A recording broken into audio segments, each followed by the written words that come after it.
नमस्ते, हीअ आकाशवाणी आहे।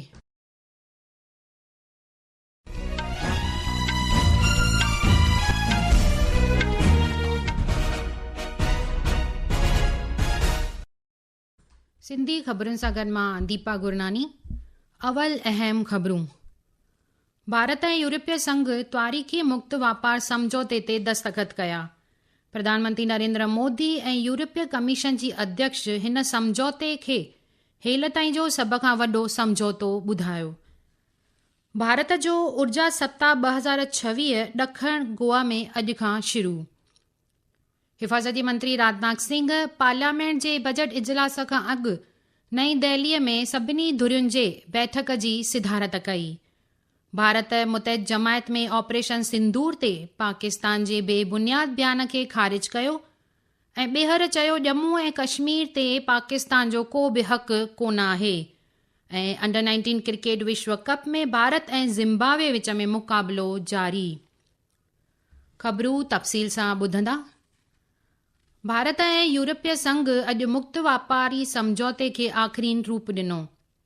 नईं दिल्लीअ में प्रधानमंत्री नरेंद्र मोदी, यूरोपीय काउंसिल जे अध्यक्ष एंटोनियो कोस्टा ऐं यूरोपीय कमीशन जी अध्यक्ष उर्सुला वॉन डेर लायन विच में वफ़दी सतह ते मज़ाकरात थी।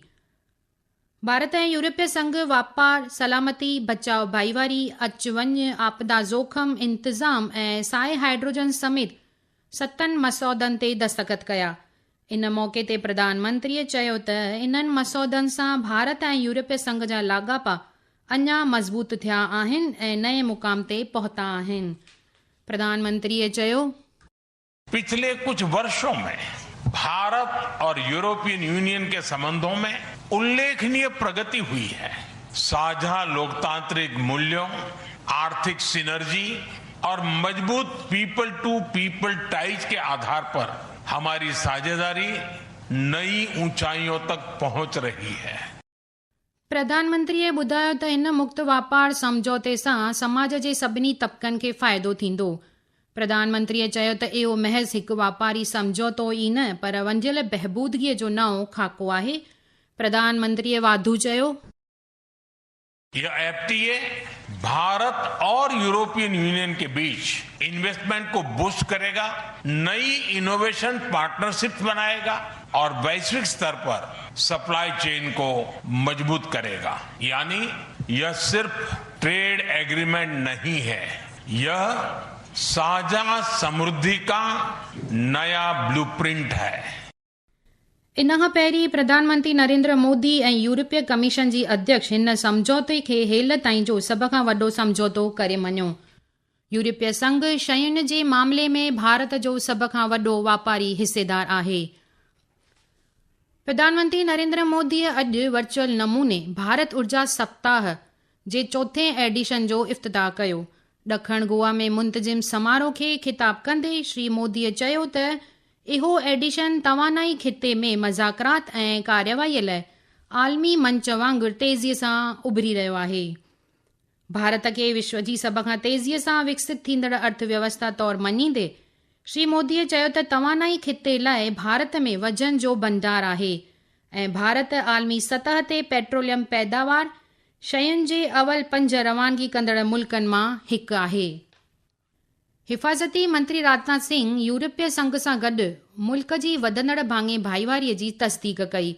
अॼु नईं दिल्लीअ में श्री सिंह यूरोपीय संघ जी वफ़द सां गॾु बैठक कई। इन मौक़े ते हुन जनाब चयो त इहा भाङे भाईवारी आलमी सतह ते पेचीदह माहौल में रक्षा सहकार विकसित करण जे लाइ ॿिन्ही पखनि खे गॾु कंदी। हिफ़ाज़ती मंत्रीअ आलमी शांती ऐं सलामतीअ ॾांहुं मुल्क जी वचनबद्धता ते ॿल ॾिनो।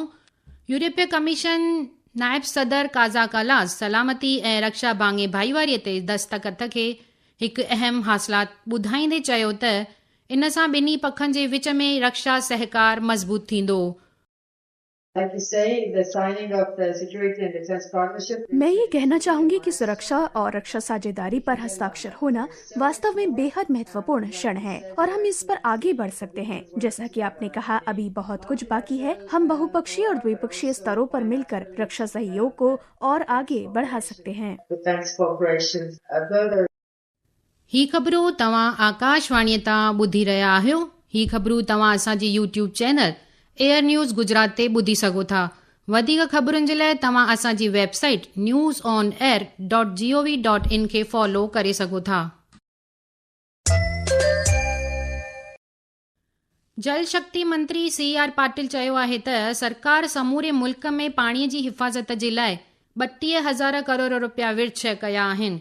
नई दिल्लीअ में अॼु जल ऐं स्वच्छता योद्धाउनि सां ॻाल्हि ॿोल में श्री पाटिल ॿुधायो त मनरेगा फंड जो 65% हिस्सो पाणीअ जी हिफ़ाज़त ऐं पाणीअ वाबस्तु कमनि वास्ते इस्तेमालु कयो वेंदो। हुन चयो त नमामि गंगे मिशन जे तहत हिन साल 15 आलूदगी कंट्रोल योजनाऊं पूरियूं कयूं वयूं आहिनि। वाणिज्य ऐं उद्योग मंत्री पीयूष गोयल अॼु 16हें भारत यूरोपीय संघ शिखर सम्मेलन खे तारीख़ ॼाणायो।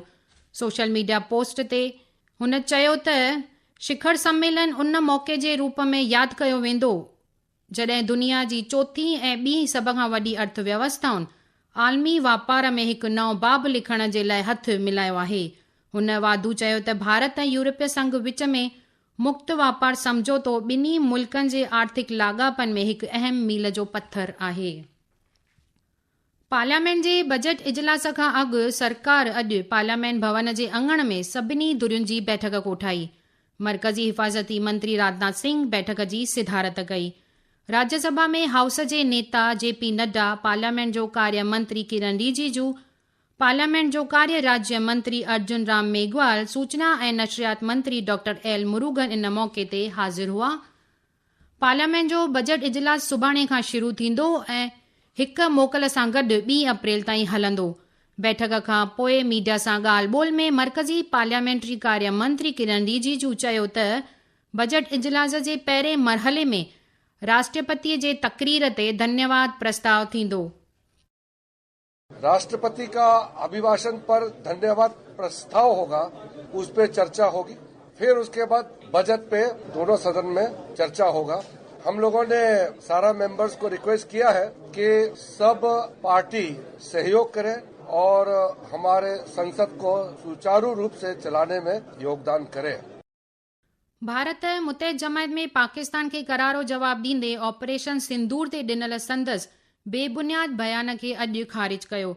भारत वाज़ह कयो त भारत जे अंदरूनी मामलनि में ख़ासि तौर ते जम्मू कश्मीर जे मुदे ते पाकिस्तान खे नुक्तचीनी करण जो को बि हक़ कोन आहे। मुत्तहिद जमायत सलामती काउंसिल में भारत सख़्त लफ़्ज़नि में चयो त पाकिस्तान पारां दहशतगिर्दीअ लाइ सरकारी नीतीअ जो इस्तेमालु करणु भारत खे क़तई क़बूल कोन आहे।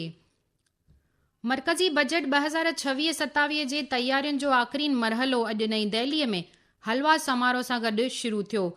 समारोह में माली मंत्री निर्मला सीतारामन सां गॾु वज़रात जे सभिनी विभागनि जा सेक्रेटरी ऐं बजट तयारियुनि में शामिल ॿिया बर्ख अमलदार बि शामिल हुआ।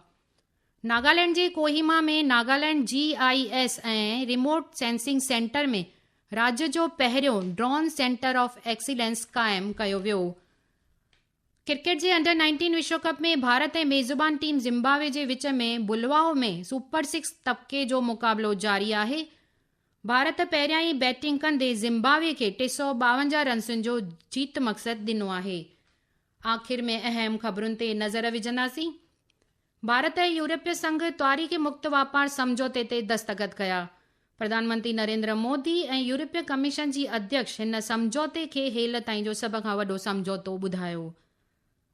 भारत जो ऊर्जा सप्ताह 2026 ॾखण गोवा में अॼु खां शुरू। हिफ़ाज़ती मंत्री राजनाथ सिंह पार्लियामेंट जे बजट इजलास खां अॻु नई दिल्लीअ में सभिनी धुरियुनि जे बैठक जी सिधारत कई। आकाशवाणीअ तां सिंधी समाचारनि जो इहो अंक ते समाप्त थियो। नमस्ते।